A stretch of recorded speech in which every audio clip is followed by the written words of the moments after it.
Hi guys, welcome to my channel. In this video हम distribution के आगे का टॉपिक कवर करेंगे। तो फर्स्ट ऑफ ऑल मैं आपको रिवाइज करवा देती हूँ पहले लास्ट क्लास का। तो डिस्ट्रीब्यूशन क्या होता है? जितना ड्रग ब्लड में आ जाता है और ब्लड में आने के बाद वो टिश्यू या ऑर्गन में जितना जा पाता है वो उस ड्रग की डिस्ट्रीब्यूशन होती है। उसको हम डिस्ट्रीब्यूशन कहते हैं। डिस्ट्रीब्यूशन बहुत सारे फैक्टर्स पे डिपेंड करती थी, जैसे lipid solubility, plasma protein binding property. ये दोनों हमने लास्ट क्लास में पढ़े थे। अब लिपिड सॉल्युबिलिटी क्या है? कोई भी ड्रग अगर मेम्ब्रेन को क्रॉस कर पा रहा है तो वो उसकी डिस्ट्रीब्यूशन ज़्यादा होगी, और जो ड्रग मेम्ब्रेन को क्रॉस नहीं कर पा रहा है उसकी डिस्ट्रीब्यूशन कम होगी। तो कौन सा ड्रग मेम्ब्रेन को क्रॉस कर पाएगा? जो ड्रग लिपिड सॉल्युबल होगा वो मेम्ब्रेन को क्रॉस कर पाएगा। तो जिस ड्रग की लिपिड सॉल्युबिलिटी ज़्यादा होगी उसकी डिस्ट्रीब्यूशन भी ज़्यादा होगी। प्लाज्मा प्रोटीन बाइंडिंग प्रॉपर्टी को बहुत सारे ऐसे ड्रग थे जो ब्लड में जो प्रोटीन प्रेजेंट होता था उसमें बाइंड कर जाते थे और अपने आप को लार्ज मॉलिक्यूल समझने लगे थे।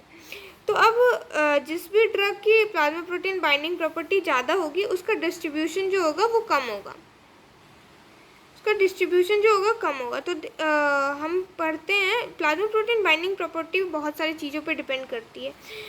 जिसकी प्लाज्मा प्रोटीन बाइंडिंग प्रॉपर्टी ज़्यादा होगी उसकी डिस्प्लेसमेंट इंटरेक्शन ज़्यादा होगी। ये सारे टॉपिक्स मैंने पिछली क्लास में पढ़ाया है, तो आप एक बार मेरी लास्ट वीडियो देख करके तभी इस वीडियो पे आएँ तो आपको ज़्यादा समझ में आएगा। अब जिस ड्रग की प्लाज्मा प्रोटीन बाइंडिंग प्रॉपर्टी ज़्यादा होती है उसका ड्यूरेशन ऑफ एक्शन भी ज़्यादा होता है। डायलिसिस जो होता है हम उसी ड्रग की करेंगे जिसकी प्लाज्मा प्रोटीन बाइंडिंग प्रॉपर्टी कम होगी और वॉल्यूम ऑफ डिस्ट्रीब्यूशन ज़्यादा होगी। अब हम पढ़ते हैं डिजीज़ स्टेट।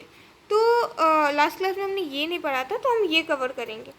डिजीज स्टेट क्या होता है? जैसे हमें कोई डिजीज़ हो जाता है, जस्ट सपोज नेफ्रोटिक सिंड्रोम हो गया। नेफ्रोटिक सिंड्रोम में हमें क्या होता है? एल्ब्यूमिन का लेवल बॉडी में कम हो जाता है। अब एल्ब्यूमिन जो होता है वो एसिडिक ड्रग से बाइंड करता है। तो एसिडिक ड्रग से बाइंड करता है तो अब वो एसिडिक ड्रग एल्ब्यूमिन से एसिडिक ड्रग बाइंड नहीं कर पाएगा, तो हमें एसिडिक ड्रग की डोज को एडजस्ट करना पड़ेगा। यही है डिजीज स्टेट। अब डिस्ट्रीब्यूशन तीसरे फैक्टर्स पे जो डिपेंड करता है वो है बैरियर्स। तो जो भी ड्रग जो होती है वो बॉडी में बहुत सारे बैरियर्स प्रेजेंट होते हैं, उस बैरियर को क्रॉस कर जाती है तो उसकी डिस्ट्रीब्यूशन ज़्यादा होती है, और जो नहीं कर पाती उसकी डिस्ट्रीब्यूशन कम होती है। जैसे फर्स्ट बैरियर सर्कमवेंट्रिकुलर ऑर्गन होता है, एक एरिया होता है बॉडी में, ब्रेन में, और एक ब्लड प्लेसेंटल बैरियर होती है। तो हम अब स्टार्ट करते हैं सर्कमवेंट्रिकुलर ऑर्गन से। तो सपोज करते हैं हम, ये पहले हमारा ये ब्रेन है और ये जो रेड लाइन से मैंने बनाया है ये ब्लड ब्रेन बैरियर है, और इन दोनों के बीच का जो ये पोर्शन है ये सर्कमवेंट्रिकुलर एरिया है। सर्कमवेंट्रिकुलर एरिया वो एरिया होते हैं जहाँ पे ब्लड ब्रेन बैरियर एब्सेंट होते हैं। तो अब कौन कौन से सर्कमवेंट्रिकुलर एरिया होते हैं हम ये जानते हैं बॉडी में। तो पोस्टीरियर पिट्यूटरी वाला जो पार्ट होता है वो सर्कमवेंट्रिकुलर एरिया होता है। Area postrema, organum vasculosum, lamina terminalis, CTZ। CTZ क्या हो गया? कीमो रिसेप्टर ट्रिगर जोन हो गया। ये वॉमिटिंग का एरिया होता है, ये वॉमिटिंग के लिए रिस्पॉन्सिबल होता है CTZ वाला एरिया। अगर हम देखते हैं, सपोज करते हैं हम ये CTZ जो है ये यहाँ पे प्रेजेंट है, यहाँ पे CTZ एरिया है। कोई भी ड्रग जो होगा अगर उसको ब्रेन के अंदर जाना पड़ेगा तो वो बिना ब्लड ब्रेन बैरियर को क्रॉस किए ही ब्रेन के कांटेक्ट में आ जाता है। इसीलिए मोस्ट ऑफ द ड्रग जो होते हैं वो वॉमिटिंग कॉज करवाते हैं, उसके साइड इफ़ेक्ट्स होते हैं वॉमिटिंग। अब ये जो CTZ है इसको हम देखते हैं कि ये कैसे ट्रीट हो सकते हैं। तो एंटी एमेटिक ड्रग जो होते हैं वो वॉमिटिंग कॉज नहीं कर पाते हैं हम, क्योंकि इसको वॉमिटिंग के लिए देते हैं। अब एंटी एमेटिक ड्रग्स कौन कौन से होते हैं? एंटी साइकोटिक ड्रग जो होते हैं वो एंटी एमेटिक होते हैं। For example haloperidol. हेलोपेरिडोल जो होते हैं वो एंटी एमेटिक ड्रग्स होते हैं, वो वॉमिटिंग कॉज नहीं कर पाते हैं। अब हम दूसरा बैरियर्स पढ़ेंगे, ब्लड प्लेसेंटल बैरियर। तो जो ब्लड प्लेसेंटल बैरियर को जो भी ड्रग क्रॉस कर पाएगा वो ड्रग मतलब ब्लड प्लेसेंटल बैरियर वो बैरियर होता है जो मदर और बेबी के बीच का बैरियर होता है। तो जो भी ड्रग है वो अगर ब्लड प्लेसेंटल बैरियर को क्रॉस कर पाएगा और बेबी में जाकर के माल फॉर्मेशन कॉज करेगा, उसको हम टेराटोजेनिक ड्रग्स बोलेंगे, क्योंकि इसी प्रॉपर्टी को हम टेराटोजेनिसिटी बोलते हैं। तो टेराटोजेनिक ड्रग्स जो होते हैं वो ब्लड प्लेसेंटल बैरियर को क्रॉस करते हैं और ये कॉन्ट्राइंडिकेटेड होता है प्रेगनेंसी में। अब एक ड्रग होता है थैलिडोमाइड जो होता है वो पहले हम प्रेगनेंसी में यूज़ करते थे, लेकिन किसके लिए यूज़ करते थे? मॉर्निंग सिकनेस के लिए। लेकिन बाद में ये इसके साइड इफ़ेक्ट हमें देखने को मिल गए प्रेग्नेंट वुमेन पे। बहुत टाइम तक जब हमने यूज़ किया तो हमें पता चला कि बेबीज़ में लॉन्ग बोन बन ही नहीं रहा है। अब ये लॉन्ग बोन नहीं बन रहा था तो बेबी एकदम मछली की तरह दिखने लगा, इसीलिए इसका नाम रख दिया सी लिम्स, और इस कंडीशन को हम बोलते हैं फोकोमेलिया। आप एक बार गूगल पे जाके सर्च कर सकते हैं और इसकी पिक्चर्स देख सकते हैं कि फोकोमेलिया क्या होता है। लेकिन वापस से क्या हुआ कि अब हम थैलिडोमाइड को वापस से यूज़ करने लगे, लेकिन प्रेगनेंसी में यूज़ नहीं करते हैं, हम इसे एंटी कैंसरस ड्रग के रूप में यूज़ करते हैं। जो मल्टीपल माइलोमा अगर हो जाता है तो हम इस ड्रग को यूज़ करते हैं। अब हम पढ़ते हैं वॉल्यूम ऑफ डिस्ट्रीब्यूशन। तो हम अब वॉल्यूम ऑफ डिस्ट्रीब्यूशन क्यों पढ़ेंगे? यहाँ पे हमारा फैक्टर्स ख़त्म हो गया है गाइस, मतलब हमने बैरियर पढ़ लिया। तो हम एक बार पहले वाला रिवाइज कर लेते हैं कि डिस्ट्रीब्यूशन किस पे डिपेंड करता है। फर्स्ट, लिपिड सॉल्युबिलिटी पे, अगर वो ज़्यादा तो डिस्ट्रीब्यूशन भी ज़्यादा। दूसरा, प्लाज्मा प्रोटीन बाइंडिंग प्रॉपर्टी, अगर ये ज़्यादा तो डिस्ट्रीब्यूशन कम हो जाएगा। और एक बैरियर्स, थर्ड प्रॉपर्टी जो थी वो बैरियर्स की थी। तो अगर बैरियर्स क्रॉस कर जाएगा तो उसका डिस्ट्रीब्यूशन ज़्यादा, अगर बैरियर क्रॉस नहीं कर पाया तो उसका डिस्ट्रीब्यूशन कम हो जाएगा। अब हम डिस्ट्रीब्यूशन को मेज़र कैसे करेंगे हम ये पढ़ते हैं। तो वॉल्यूम ऑफ डिस्ट्रीब्यूशन से डिस्ट्रीब्यूशन को मेज़र करेंगे। तो वॉल्यूम ऑफ डिस्ट्रीब्यूशन क्या होता है? अमाउंट गिवन अपन प्लाज्मा कंसंट्रेशन। अमाउंट गिवन कौन सा? जो ड्रग हमने दिया। तो अब हमने ड्रग सपोज़ कि आईवी रूट से दिया तो इसकी बायो अवेलेबिलिटी जो होगी वो 100% हो जाएगी। मतलब अगर हमने कोई भी ड्रग आईवी रूट से 100 mg दी तो वो उसका अमाउंट गिवन 100 mg हो जाएगा। लेकिन अगर कोई ड्रग हमने ओरल दी और उसकी बायो अवेलेबिलिटी 50% है तो उसका अमाउंट गिवन 50 mg हो जाएगा। सपोज़ करते हैं हमारे पास 3 बीकर हैं और इस तीनों बीकर में पानी भरा हुआ है। तीनों बीकर में 5-5 लीटर पानी भरा हुआ है और हम इन बीकर में 100 mg, सारे बीकर में 100 mg ड्रग्स डाला। अब हम सपोज़ करते हैं कि ये जो बीकर है ये हमारी बॉडी है, इसमें जो 5 लीटर वाटर है ये ब्लड है हमारा, और हमने इसमें 100 mg ड्रग लिया। तो अब इसका प्लाज्मा कंसंट्रेशन हम कैलकुलेट करेंगे। तो प्लाज्मा कंसंट्रेशन क्या होगा?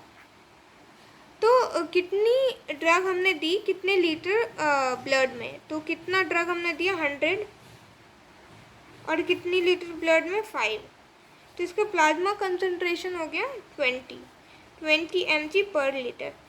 अब प्लाज्मा कंसंट्रेशन निकल गया तो वॉल्यूम ऑफ डिस्ट्रीब्यूशन निकलेंगे। तो वॉल्यूम ऑफ डिस्ट्रीब्यूशन क्या होता है?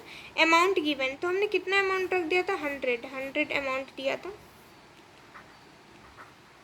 और प्लाज्मा कंसंट्रेशन कितनी है? 20, तो 5 लीटर हो गया। तो ये तो वैसे ही हो गया, 1 लीटर में 20 mg ड्रग प्रेजेंट है। तो हमें 100 mg के लिए कितनी लीटर ब्लड चाहिए? तो एक के लिए, तो एक में तो 20 प्रेजेंट है तो 100 mg के लिए 5 लीटर चाहिए। अब हम इस बीकर में देखते हैं, इसमें बहुत सारी इम्प्योरिटीज़ हैं। इम्प्योरिटीज मतलब वो ऑर्गन जो कि ड्रग्स को एब्जॉर्ब कर लेते हैं। तो हमने 100 mg ड्रग दिया, उसमें से इसने 50 mg एब्जॉर्ब कर लिया। तो अब इसका प्लाज्मा कंसंट्रेशन कितना हो गया कि तो ब्लड में कितना प्रेजेंट है वो 50, तो कितना हो गया 50, कितना ब्लड में प्रेजेंट है? तो 50 प्रेजेंट है कितने लीटर में? 5 में। तो इसका प्लाज्मा कंसंट्रेशन कितना हो गया 10 mg/L। अब इसका वॉल्यूम ऑफ डिस्ट्रीब्यूशन क्या होगा? वॉल्यूम ऑफ डिस्ट्रीब्यूशन तो अमाउंट गिवन ही होता है। अमाउंट इतना 100 mg हमने अमाउंट दिया ड्रग का, और कितना प्लाज्मा कंसंट्रेशन है 10। तो इसका वॉल्यूम ऑफ डिस्ट्रीब्यूशन कितना हो गया 10 लीटर। अब हम सपोज करते हैं कि हमारे पास बहुत ही बड़ा ऑर्गन था जैसे कि लिवर, और लिवर ने 90 mg ड्रग खा गया। अब 90 mg जब खा गया तो ब्लड में कितना बचा 10, तो प्लाज्मा कंसंट्रेशन कितना होगा? जितना ब्लड में बचा है 10, और कितने लीटर ब्लड में बचा है तो 5, तो प्लाज्मा कंसंट्रेशन 2 mg/L हो गया। तो इसका वॉल्यूम ऑफ डिस्ट्रीब्यूशन कितना होगा? अमाउंट गिवन 100 अपन प्लाज्मा कंसंट्रेशन 2, तो इसका हो गया 50 लीटर। तो हम देखते हैं यहाँ पे इसका डिस्ट्रीब्यूशन तो 0% था, डिस्ट्रीब्यूशन 0 क्योंकि कोई एब्जॉर्ब ही नहीं किया इसको, 0%। यहाँ पे इसका डिस्ट्रीब्यूशन 50% था, और यहाँ पे इसका डिस्ट्रीब्यूशन जो है 90% है।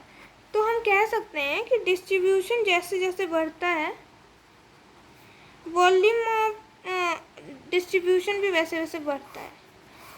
तो डिस्ट्रीब्यूशन जो है वो डायरेक्टली प्रोपोर्शनल है वॉल्यूम ऑफ डिस्ट्रीब्यूशन के। आप देख सकते हैं यहाँ पे डिस्ट्रीब्यूशन 0 था तो इसका वॉल्यूम ऑफ डिस्ट्रीब्यूशन जो था वो 5 लीटर था। यहाँ पे डिस्ट्रीब्यूशन जो 50% था तो इसका वॉल्यूम ऑफ डिस्ट्रीब्यूशन 10 लीटर था। यहाँ पे डिस्ट्रीब्यूशन 90% था तो इसका वॉल्यूम ऑफ डिस्ट्रीब्यूशन 50 लीटर था। अब हम दो चीज़ों के बारे में पढ़ेंगे, और लोडिंग डोज क्या होता है और मेंटेनेंस डोज क्या होता है।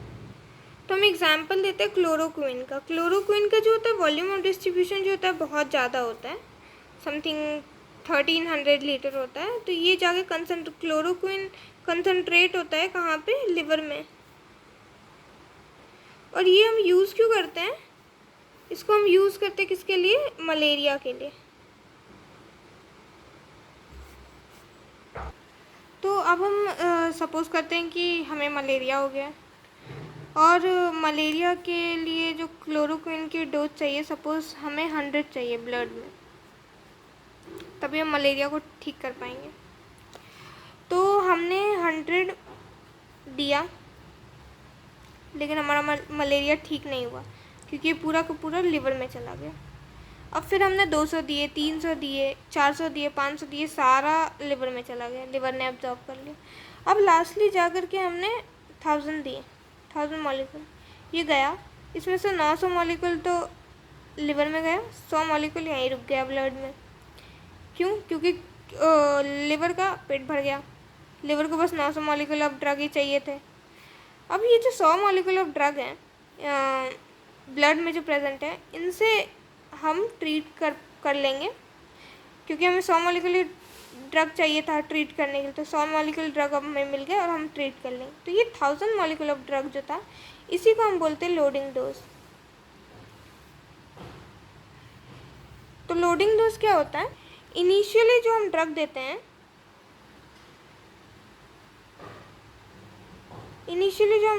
हैं, डोज, ड्रग का डोज देते हैं, हाई डोज, इफेक्ट को स्टार्ट करने के लिए,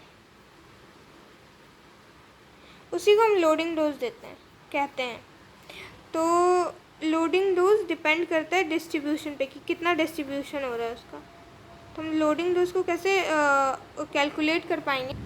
तो हम लोडिंग डोज को कैलकुलेट करेंगे volume of distribution into plasma concentration, target का प्लाज्मा कंसंट्रेशन।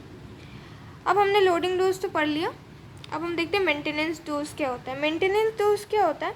अब सपोज करते हैं कि 6 घंटे बीते हैं और 6 घंटे में 50 मॉलिक्यूल ऑफ ड्रग यूज़ हो गया और 50 मॉलिक्यूल ऑफ ड्रग ट्रीट किया। अब 50 मॉलिक्यूल ऑफ ड्रग 100 में से 50 ट्रीट कर गया, 50 बच गया। तो हमें चाहिए तो 100, लेकिन ब्लड में फिर हमने 50 दिया तो ये 150 हो जाएगा, उसमें से फिर 50 यूज़ हो जाएगा और 100 बच जाएंगे। ऐसे करके जो हमने बाहर से बाद में जो ड्रग दिया है, जितना मॉलिक्यूल ऑफ ड्रग, उसको मेंटेनेंस डोज बोलेंगे, मेंटेनेंस डोज। वो dose of drug, maintenance dose किसको बोलेंगे, वो डोज ऑफ ड्रग जो कि इफ़ेक्ट को मेंटेन करने के लिए दिया जाता है।